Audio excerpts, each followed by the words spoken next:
Hey, this is Tyler Harmon. Thanks for listening. A while back, we did a full-day Marketing for Founders seminar for early-stage founders and owner-operators. There's a lot of really great insights in here from years of growing startups that I think any founder might find valuable. But before we dive in, just a quick disclaimer. This is a series cut from live recordings that I've edited down to about 4 hours of content. These concepts are easy to grasp, but it's calorie dense and there's very little fillers in here. So take your time with it. So without any further ado, let's get to it and try to keep up. Okay, so let's have some fun now. This section's called Things I Say Every Day. It's true, I say them every day. So there's probably a lot of very common occurrences across a lot of different businesses from all sorts of different industries here.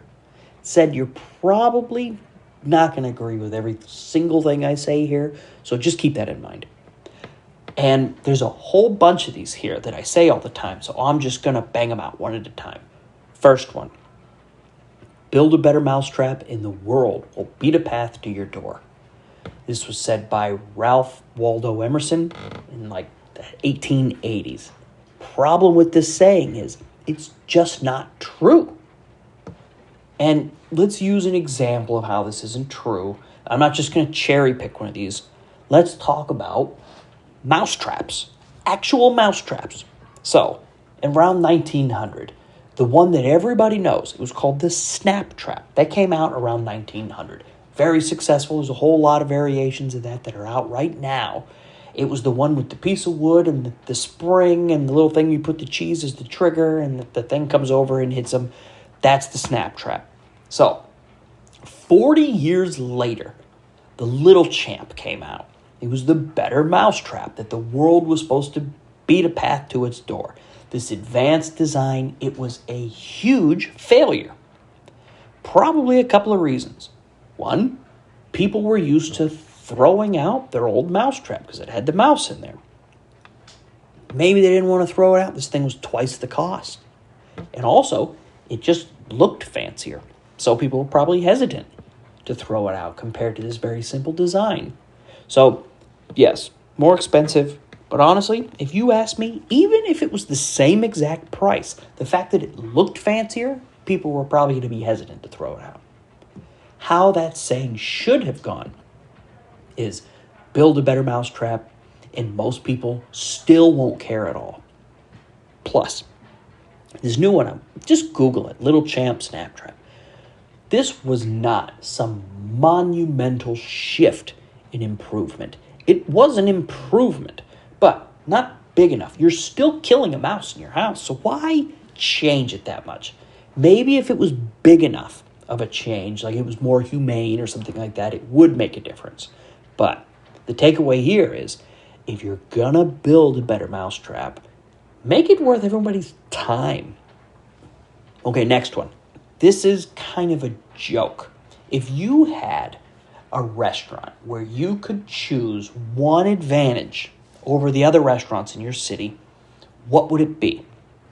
A lot of people would choose something like, I want to be at the intersection of two major highways in town, or two big major roads in town, or we want to have the best chef, or the best burger, or good curb appeal, or like a nice parking lot. What would you choose? Just think about it. What would you choose as your advantage over your other restaurants? You know what I would choose? A starving crowd. That's a pretty good advantage over the other ones. Because your alternative is if you do have something that no one's starving for, you better be Steve Jobs. He was this visionary who decided for us that we needed it in our lives. He positioned it and he showed it to us in a way that we did need it and we did have to camp out overnight. But that's not a starving crowd. He created that all himself. There are plenty of things that we are starving for now, and that's when you hear people say, I've been waiting for somebody to make this. Okay, another one. This is also kind of a joke. So, guy walks into a hardware store and he needs a drill. What does he actually need? Holes. This was a stupid joke by a guy at Harvard. His name was Theodore Levitt. It's the same guy who coined the term globalization. And he's the first guy that talked about improving your products rather than just trying to market them. So somebody wrote this story about him in the Harvard Business Review, and it made it legendary. And what he was actually talking about was the job that the drill was hired to do, which was make holes. The job, you buy a drill to make holes in your house. So that same article in the Harvard Business Review, it talks about milkshakes. I told you we were going to talk about milkshakes.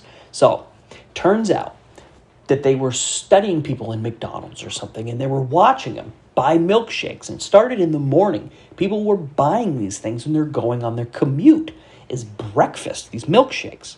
They could have eaten a bagel, but they're driving and they needed their hands free. So, boom, straw right there. And then later in the afternoon, they saw the parents. And they bring in their kids and they're getting their burger and their french fries. And they also got milkshakes.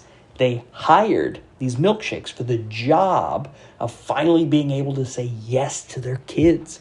They wanted to feel like this loving parent because they spent all week saying no to their kid. So they wanted to finally say yes. And so they got them this milkshake. The interesting thing is that moment of joy where the kids were cheering as they got the milkshakes, short-lived. Because the parents, they started to get impatient because the kids were taking forever to drink these milkshakes. They were so thick, it just took forever. This is called nuance, and I love nuance. One product, multiple jobs. If you knew all of the jobs that your product, your service was doing, how would you improve that? What features would you add or remove? It depends on the job. So if you ask someone to improve your product, you might get different answers from a commuter or from a parent. So the commuter, they might say, oh, I wish this thing had more nutrients in it or something. The parent, they'd probably say, give me a thicker straw, man, or just make it a little bit thinner so this kid can just drink this thing so we can get the hell out of here. So the story of the drill in the holes, it's great for how people use products. There's no definitive answer. I've always said that real marketing is like putting a big, wet, mushy puzzle together. The puzzle pieces, they really don't fit together. But I also really like this story for the psychology and the persuasion side of things. A guy buys a drill because he needs holes. Yeah, sure, but not really. He doesn't need holes. What he needs is a shelf. So the holes in the drill are the means to an end. But let's go a little bit deeper here. What if it's the wife or the girlfriend who's usually not that handy? And beyond the shelf that she's going to put together, she wants to show off her skills of building the shelf. So what we're doing now is we're just going to lay the hierarchy of needs right over the top of this job idea here. So let's think about this. You have this new hip restaurant downtown. It's impossible to get reservations. They have this really crazy menu with just nothing that you would recognize. So, hierarchy of needs. They sell food, survival, food, sustenance, sure, okay. But the couple, they need a date night out together. Relationships. The couple, they want to be seen out at a cool place like this. Social status. So we're moving up the hierarchy here. And this cool restaurant, it's farm to table. It's organic. It's sustainable. It's good for the planet. Now you're in self-actualization. So go back and think now. Why did that parent buy their kids milkshakes? To say yes? Sure. But there were probably a whole bunch of other reasons as well. Next thing. There are two mindsets that you need for a startup. The first is called 0 to 1. This is a brand new startup. Things, they just don't work right now. They might never work. What you're trying to do in 0 to 1 is trying to get the light bulb to just turn on. I mentioned the concept of defensible earlier about venture capital and B2B sales. Usually in 0 to 1, You're not doing defensible. You're doing indefensible thinking. They're not really shots in the dark, but there's no data to point at to say that you should do one thing or another. In marketing, this is where breakthroughs happen. So there's this guy, his name's Peter Diamandis. He said, the day before something is a breakthrough, it's just a crazy idea. You go from thinking, will we make a sale today, to how many sales will we get? I love this part. I call this part liftoff. When the sales chart finally doesn't drop down to 0 for the first time on any given day anymore. It just stays up in the air. It's amazing. Like, this is probably one of my top 5 favorite things, maybe in all of my life. Just seeing that liftoff. Like, we're not at 0 sales for the day anymore. That's a fun part. But differently from 0 to 1, there is the 1 to 100 mindset. We've made it work. Now, how do we make it work better? Now you have actual data to look at. In marketing, you can look at conversion rates for the first time, where before there was no conversions, or there were just a couple of them. What are you even going to measure? There's nothing there. The thing is when you finally start cracking into the 1 to 100 mindset, it's tempting to just lean on defensible thinking again, but that is a trap. Just because it works a little doesn't mean you're done. You're probably just getting started. It's still going to break a lot. And what this is, it's a taste of success just to keep you going. When you get to 1, when you finally go from 0, when you get to 1, usually this is when founders want to step on the gas with the advertising and scale up, especially if you're backed by venture capital and you need to show progress fast. You see growth, you get excited, and then you hit a wall. Why? If you ask me, it's because you're still in first gear. Second gear, you know what that means? More indefensible thinking. Maybe you're crossing a chasm.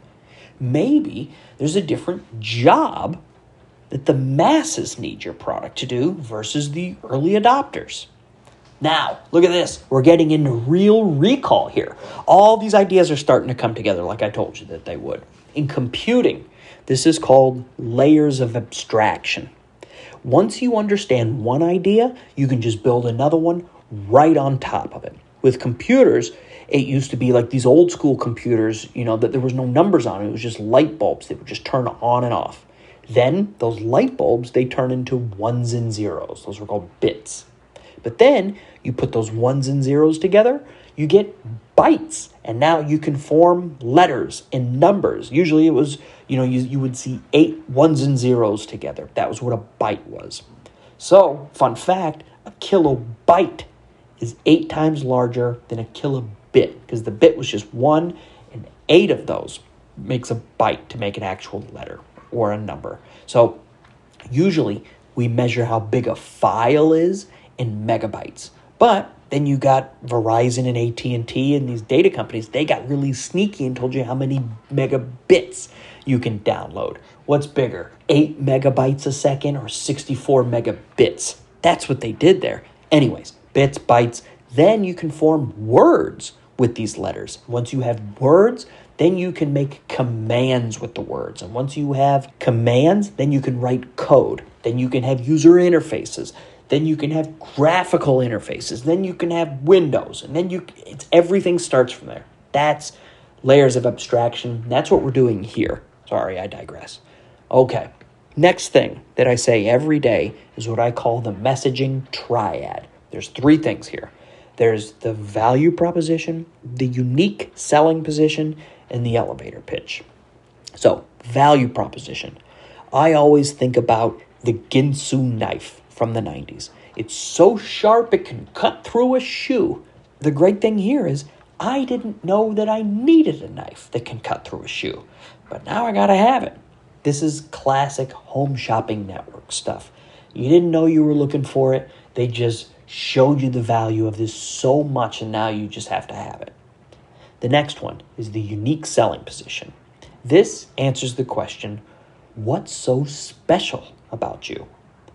It's the way to avoid becoming a commodity, to unlevel the playing field. Like, remember the lemonade example? You go from competing on a price of $1 versus $2 to being the preferred choice because of how you soak the rinds in the lemon juice. This is where you get to say something like, I am the only blank. And you can leverage yourself off of something else that's familiar for context. You can buy your kids' shoes online anywhere, but our app takes a picture of your kid's foot and will tell you what the size is for each brand because they all fit differently. That's a very powerful sales tool, and it worked really well. In fact, it worked so well that you take that away, which this company did, and they quickly became a commodity. All right, third thing is the elevator pitch. Most people, they say the elevator pitch is something that you rehearse in when you have 20 seconds in the elevator with the head honcho, like when you're going on a job interview. Oh, let me tell you about me in 20 seconds. I think about it as the down and dirty explanation about your product or service to a customer that's not listening. So, you're at a barbecue. A guy's flipping burgers and he's telling you about the new app he downloaded. How are they going to describe it to their friends? A really good story to illustrate this is, I come from real estate, so think about a friend referring their real estate agent to one of their other friends. So there's two friends, and they're both telling their friend who's about to buy a house. They're at a party, and one is their best friend who they trust implicitly, but their agent sucks. Then they have their crazy friend that they don't trust, but their crazy friend had the absolute best agent possible. So they both sit there in the kitchen, they're drinking a glass of wine, and they're talking about their agent and what happened. It doesn't matter how good the crazy friend said their agent was, it's still being filtered through that crazy friend and all this person's experiences with their crazy friend. And then when their best friend, who they trust, tells you about their experiences, the very limited understanding experiences what happened in real estate, they're probably going to trust their other friend more. What this means is, when you're coming up with your elevator pitch, if you're doing something that will spread from one person to another that has to still be persuasive, you have to be very deliberate about the words that you use. Don't use jargon. Say things that people will actually use in conversation. Nobody is going to call your expensive dog food new and exciting. So be honest with yourself.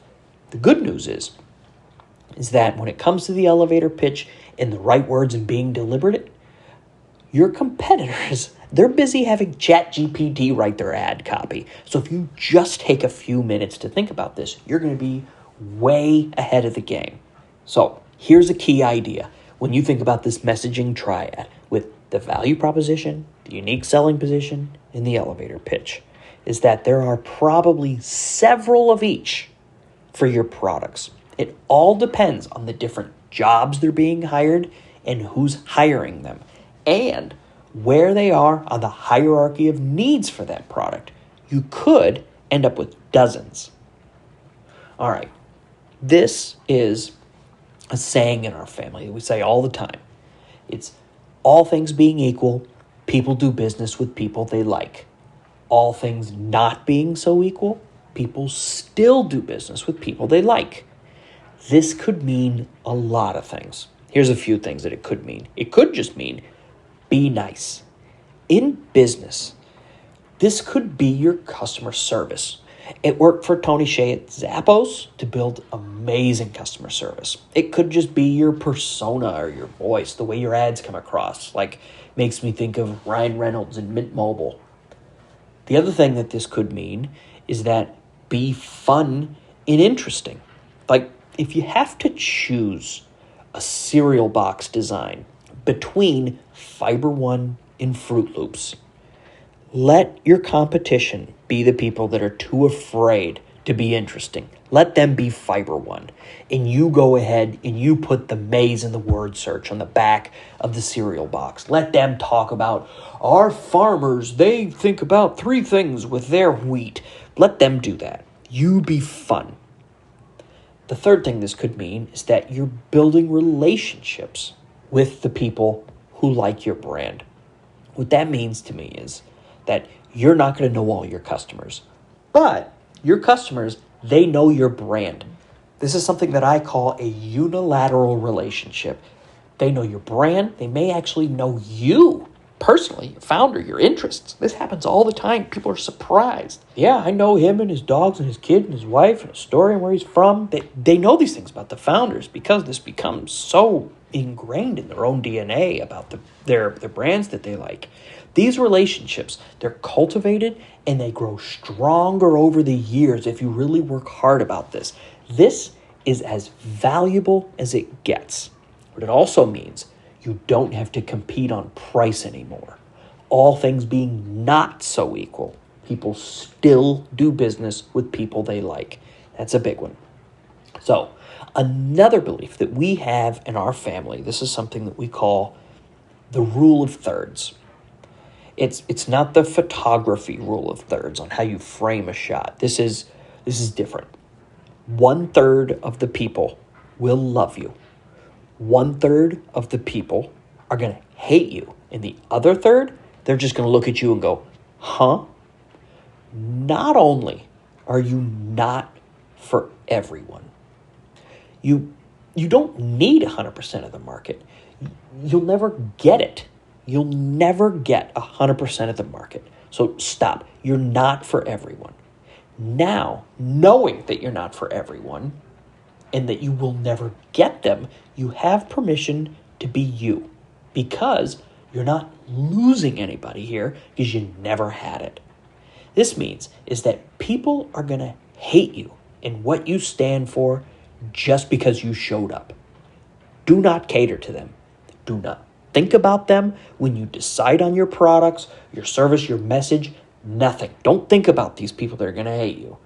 If you were a fresh beef burger restaurant set out to make the perfect burger, don't just go out and make some stupid black bean burger because 1/3 still won't like it. The people that hate you, they still won't like it and it's going to suck. And you're going to be taking away from the real deal that you were focused on. And you're going to be alienating the people that do love you for making the best burger. So, all things being equal, people want brands that they can identify with, that they can become part of who they are. This is their values and their culture. If you are plain vanilla, fewer people might hate you, but nobody's going to love you either. If it's appropriate, you could share your core values with these people, but just don't list a whole bunch of traits. Those aren't values. List the actions that do define the traits that you would write down. So keep this in mind, your values and your beliefs, when you think about the 1/3 that does like you, and forget about the other 2. This is something that Seth Godin, he describes culture as people like us do things like this. Let your customers identify who they are and the things that they all do as it associates with your brand. Most founders, think about this, most founders build companies for themselves. Like, think back into the 2010s. These kids back then, they were building apps that would drive them home from the bars and meet girls without talking to them.